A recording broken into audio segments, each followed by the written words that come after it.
Hey everyone, Huion here. Today I'm reviewing the Huion Inspiroy 2, a pen tablet for creating digital art for digital painting and digital drawing.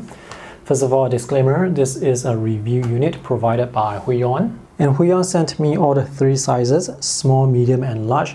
The official retail price for these tablets are US $49.99, $69.99 and $89.99. So in this video, I will also give you my recommendation as to which size you should get. The small size is almost the same size as the 11-inch tablet that I have here. The main difference between the small versus the medium and large are, with the small tablet, there are only 6 hotkeys.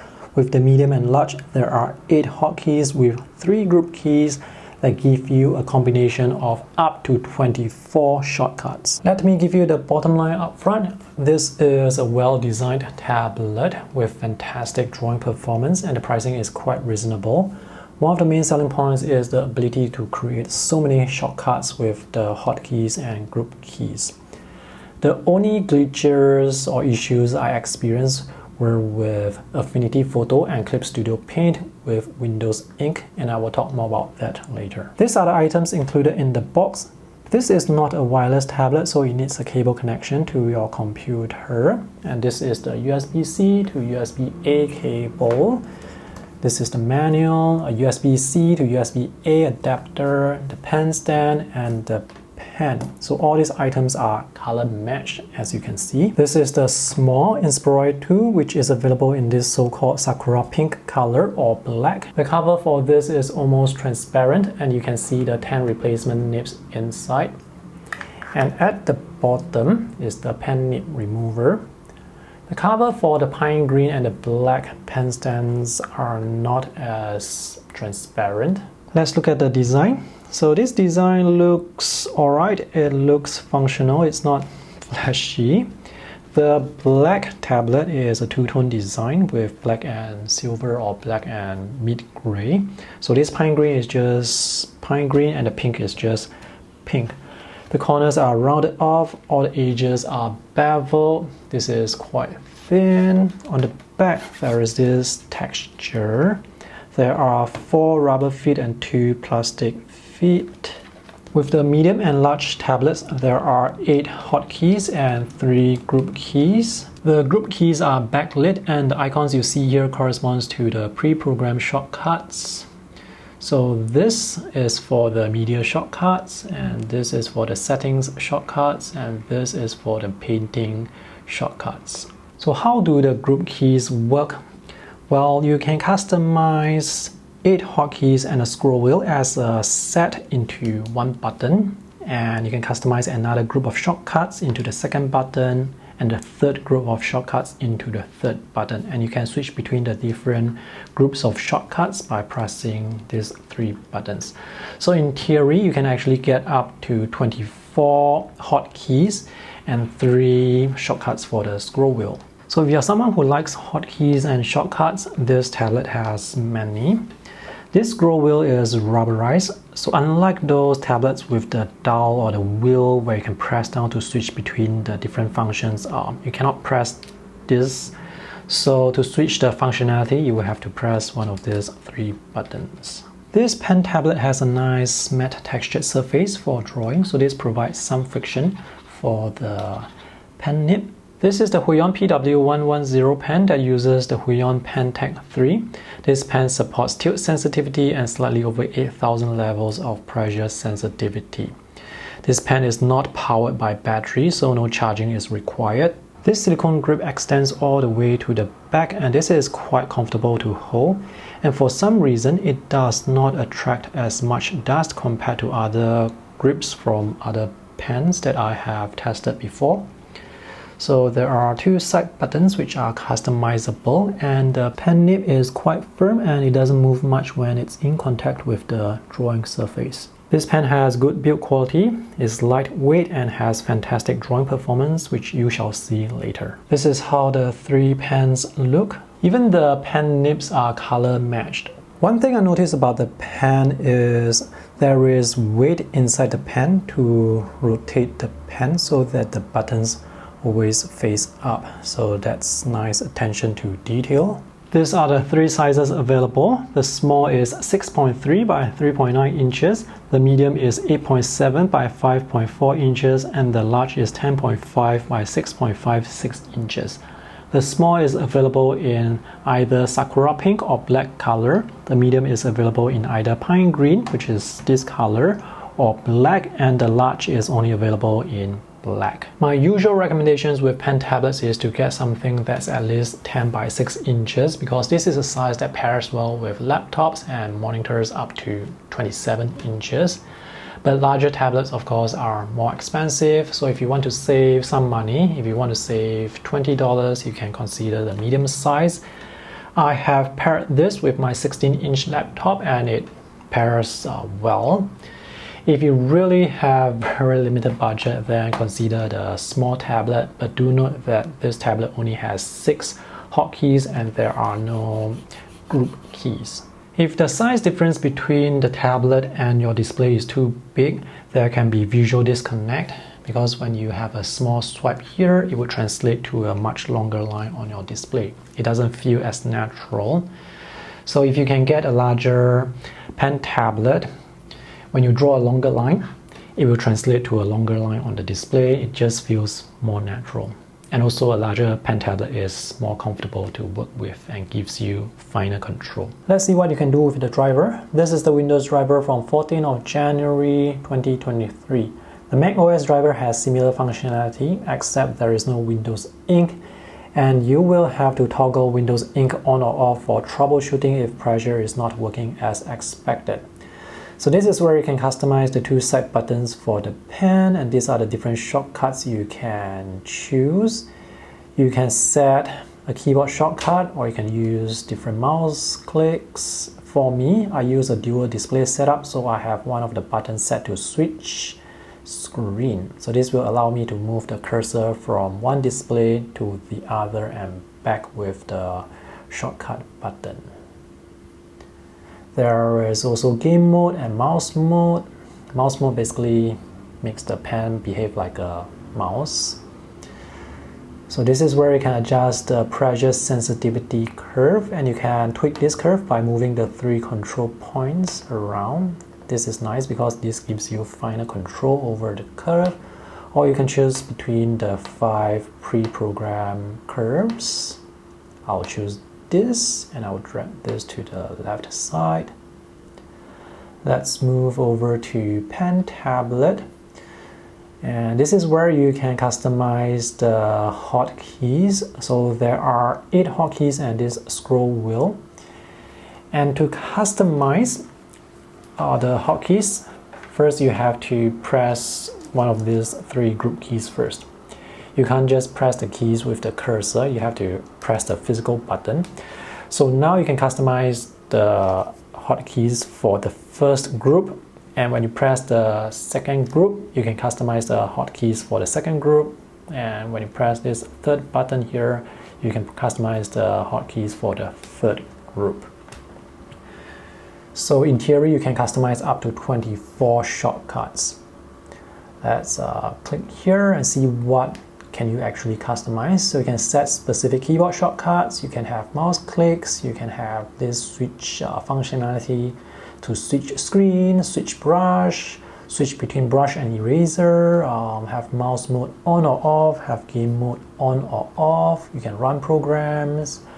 System application would be the Windows system functionality. You can have media playback controls, precision mode allows you to move the cursor more slowly so that you can have finer control while drawing, and this is pen and scroll.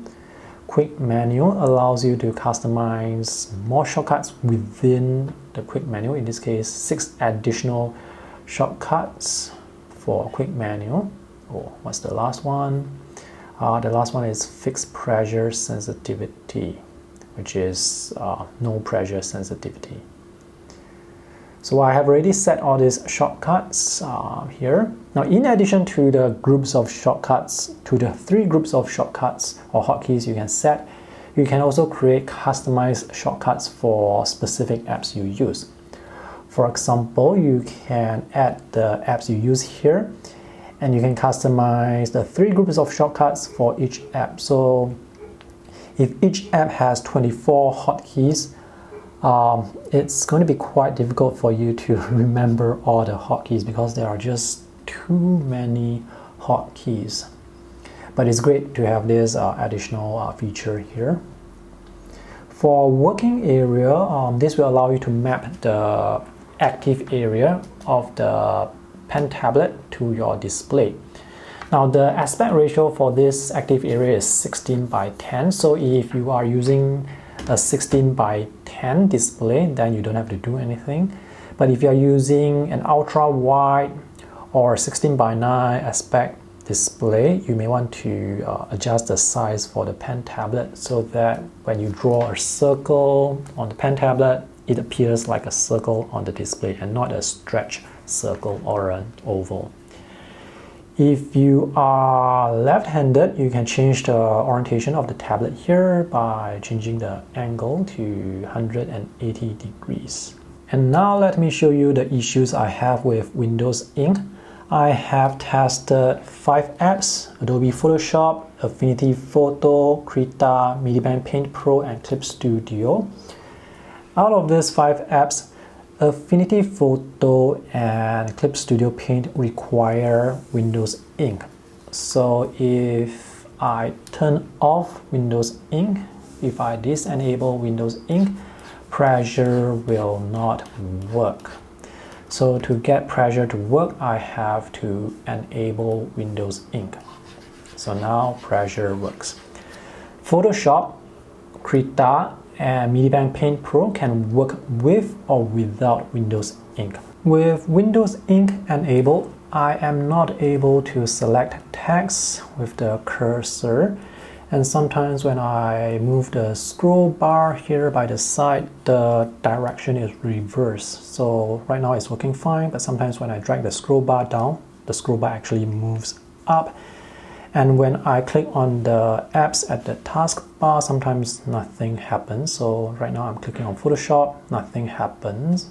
Let me click on Affinity Photo, nothing happens. This is the settings, it works. Medibank works. Photoshop, nope. Affinity Photo, nope. So I have to switch to those apps using the alternate tab shortcut. So those are the Windows Ink issues that have been happening since forever, and those issues are not specific to Huion. So hopefully Huion can come up with a driver that allows you to auto-activate Windows Ink whenever certain apps are used and turn off Windows Ink when those apps are not in use. And now for some line tests. The app I'm using is Medibank Paint Pro. Let's look at the initial activation force.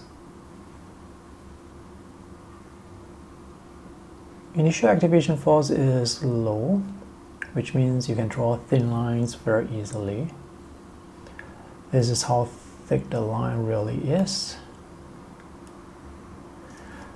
Let's see if there is diagonal line wobble. It seems like the lines do wobble slightly, but it's not that noticeable. And this is with me drawing really slowly. So let me draw a bit faster. And the lines look straighter. Let's see how the lines taper. The lines are able to taper quite nicely, very smoothly and sharply. Let's have cross hatching.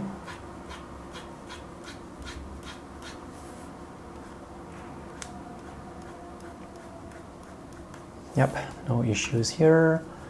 Line transition from thin to thick.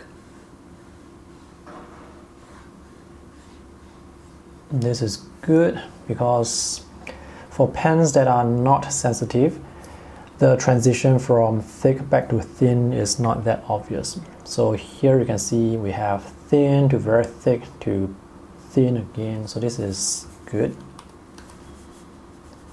And let's try and maintain consistent pressure to draw lines with consistent width.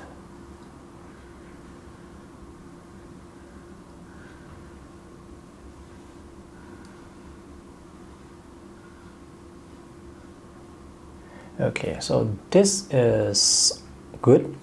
I was able to maintain the line width by applying consistent pressure. And also as I draw this diagonal lines, I don't see noticeable wavy lines or wobble or jitter.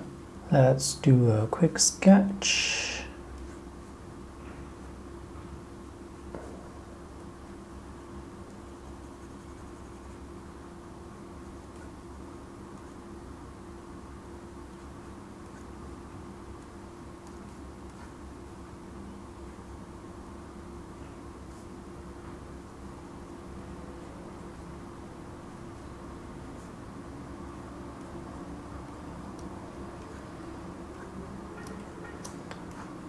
I'm able to get the lines to taper very nicely.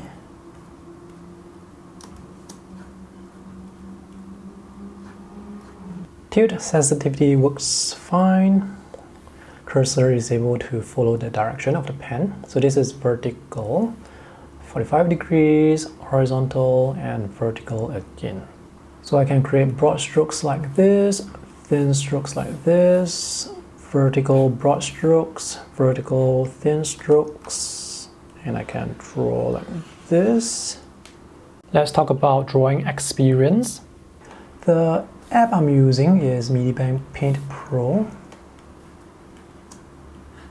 Drawing performance is good because the pen's performance is consistent, is predictable. So when drawing, there are no surprises. The lines always come out exactly the way I expect them to. If this is your first time drawing with a pen tablet, it's going to take some time to get used to drawing with it, and also drawing straight lines. For me, I find it quite difficult to draw perfectly straight lines, which is why I have to use the Shift key for the straight lines. There is another pipe here. What I'm drawing is a shop house here in Singapore. So I can draw this diagonal line straight without any issues. Oops, see how the line actually curves because my drawing technique is not that great. So again, I have to use the Shift key to draw this straight line.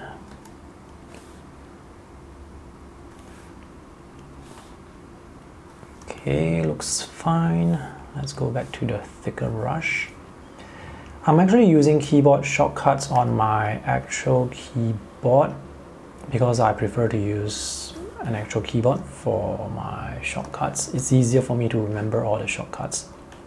Pressure sensitivity works really well. Let's draw some diagonal lines here. Oops, I overshot the line.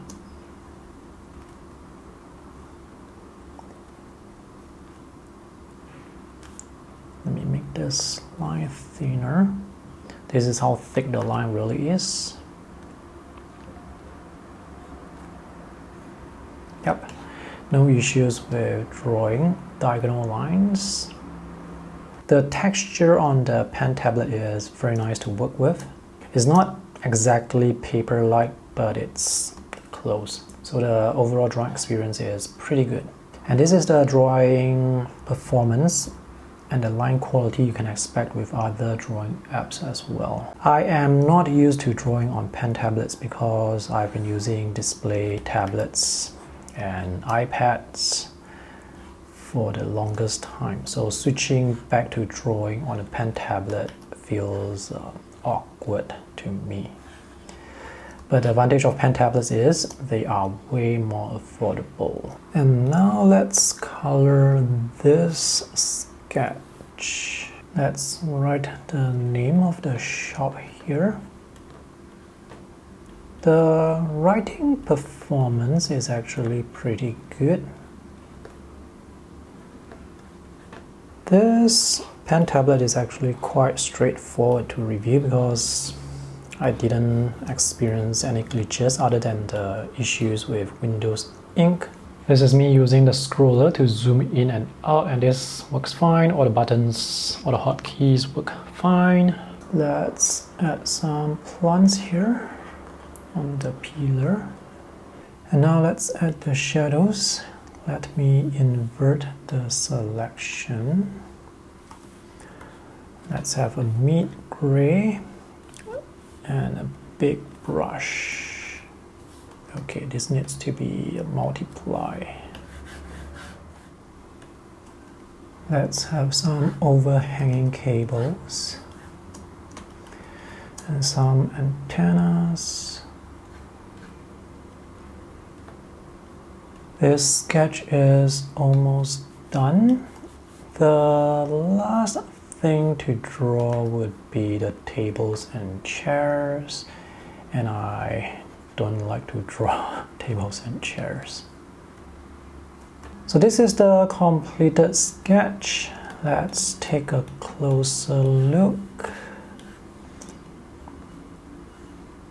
Yep, I definitely did not have any issues with this drawing, except just not used to drawing on pen tablets. The drawing performance and the line quality you can get from this tablet is fantastic. So my overall drawing experience with this tablet is very positive. I was able to get the lines to taper quite nicely, and there is no noticeable latency. Alright, to conclude, this is a product that works really well. The pen is accurate and sensitive, and I can get the lines to come out exactly the way I expect them to. I did not experience any surprises or glitches except for Windows Ink, and those are minor issues but irritating nevertheless. So these hotkeys are nice, but as someone who prefers to use the keyboard for keyboard shortcuts, this is actually not a selling point for me. But if you like hotkeys, you can get many hotkeys and shortcuts with this hotkeys. The only downside with this tablet is with Windows Ink. More specifically, you need Windows Ink in order to get pressure sensitivity to work with Affinity Photo and Clip Studio Paint, and when Windows Ink is on, you have all those Windows Ink features. Alright, if you guys are interested to get this tablet, check out the purchase links that I have for you in the video description below. Those are affiliate links, which means I get to earn some commission for each purchase, but at no extra cost to you. And this is a product I can recommend easily because it works well.